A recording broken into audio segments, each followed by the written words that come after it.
Assalamualaikum warahmatullahi wabarakatuh. Nama saya Isna Yunda Afrila. Saya dari kelas 5 TPIB dengan NIM 19174040088. Di sini saya akan memaparkan jawaban UAS dari mata kuliah pengembangan kurikulum. Baik, langsung saja untuk soal yang pertama. Jelaskan perbedaan peran guru dalam pengembangan kurikulum, model administratif, model grassroots, dan juga model campuran atau ekleksik. Yang pertama adalah model administratif. Model administratif merupakan model pengembangan kurikulum yang awal pelaksanaannya itu diawali oleh pejabat tingkat tinggi yang membuat keputusan atau kebijakan mengenai pengembangan kurikulum. Dan untuk nama administratif sendiri itu diambil berdasarkan inisiatif dan juga ataupun gagasan dari para inisiatif gagasan pengembangan kurikulum dari para administrator pendidikan dengan prosedur administratif. Kemudian pengembangan kurikulum model ini cara kerjanya itu atasan bawahan. Jadi dalam perancangan dan ataupun perumusan pengembangan kurikulum itu berasal dari para pejabat tingkat atas yang kemudian akan diteruskan kepada pihak yang ada di bawahnya.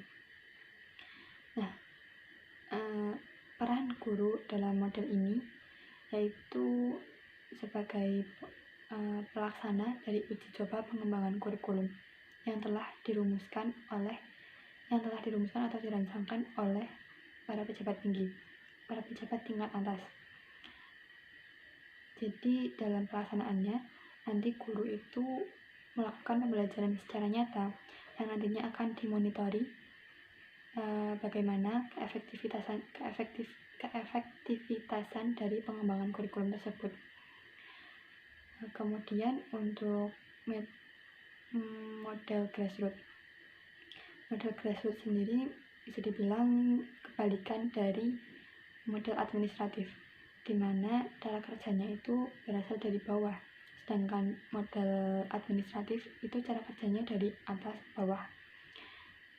Jadi dalam model pengembangan kurikulum ini, guru berperan sebagai perancang dan juga pembuat keputusan, karena dalam model pengembangan kurikulum ini guru dilibatkan secara intim dalam perancangan, pembuatan keputusan, pengetahuan, dan juga kompetensinya digunakan sebagai prosedur penentuan tertentu.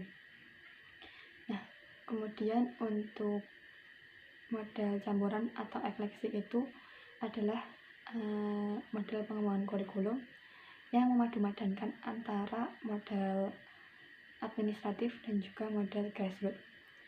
Jadi pada model pengembangan kurikulum ini semua pihak itu turut andil dalam perancangan perumusan pengembangan kurikulum, sehingga guru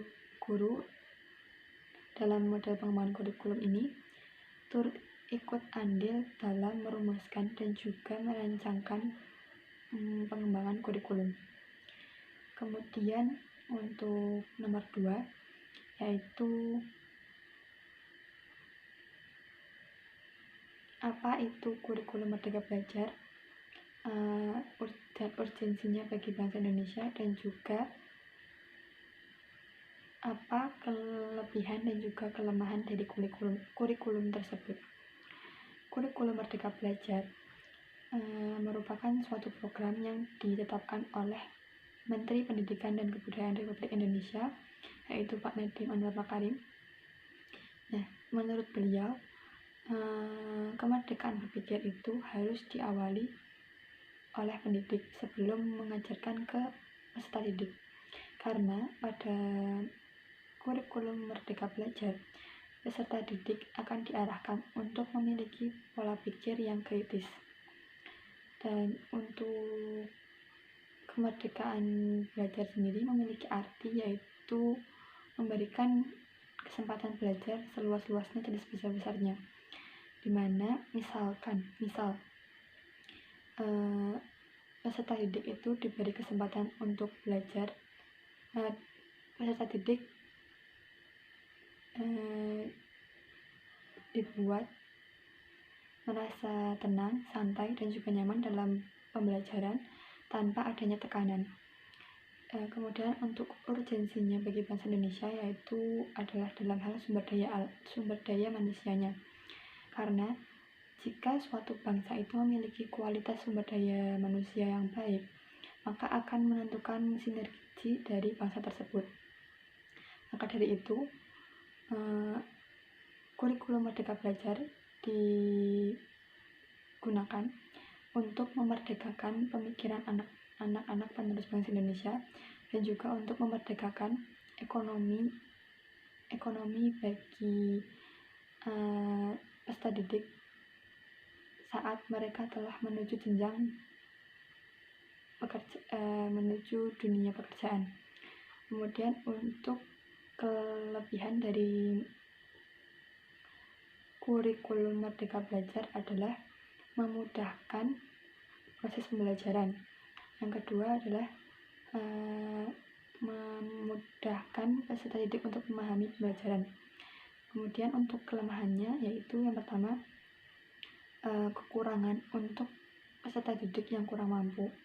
Terus yang kedua adalah kurang pemahaman untuk peserta didik yang mengalami keterlambatan belajar. Kemudian untuk nomor 3 yaitu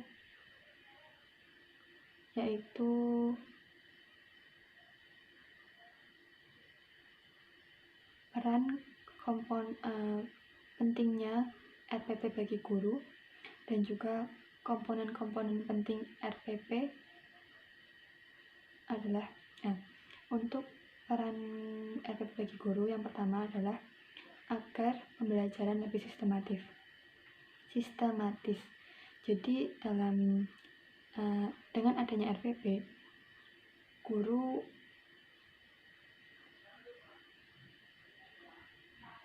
bisa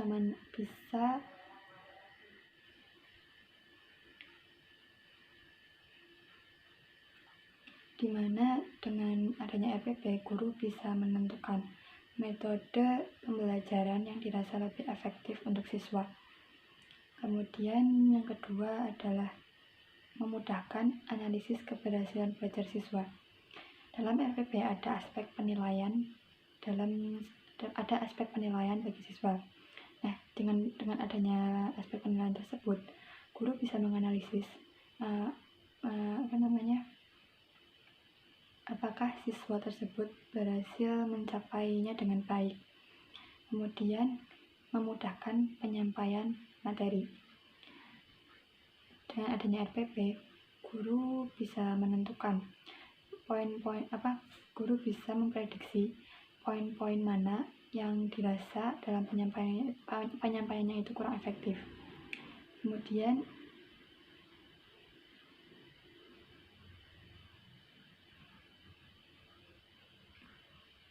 mengatur pola pembelajaran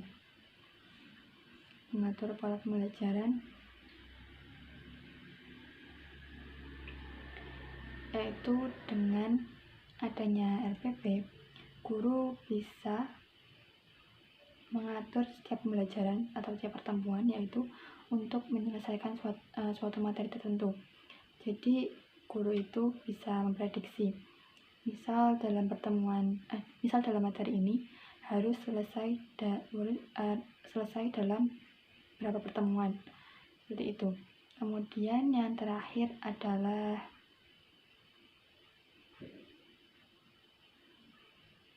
menghemat waktu dan tenaga. Dengan adanya RPP, kita bisa mengalokasikan waktu yang sekiranya penting, waktu untuk suatu pembelajaran. Misal jadi guru bisa tahu poin-poin mana yang dianggap penting agar bisa mengoptimalkan pembelajaran.